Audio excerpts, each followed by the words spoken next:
Okay, this game is called Take 10. So what I'm going to do with this game, first of all, is I'm going to use a regular deck of cards, but I've removed everything from the 10, Jack, King, Queen. And what I'm going to do now is I'm going to take my remaining cards and I'm going to create a 3x3 array of cards, laying them out just like this. Looks like maybe I should have shuffled these cards a little bit better, but we'll see what happens. And the object of the game is to find two cards that create a 10. So if I'm looking at my array here, I can see that player 1 would say, oh, 8 and 2 are 10. So I'm going to collect the 8 and the 2. Kind of put this one back. And I'm going to replace that with 2 more cards.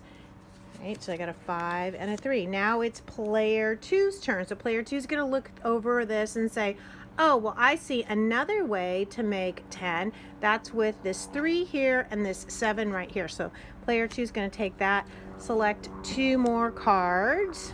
Okay, now we're back to player 1. Player 1 goes, whoa, great.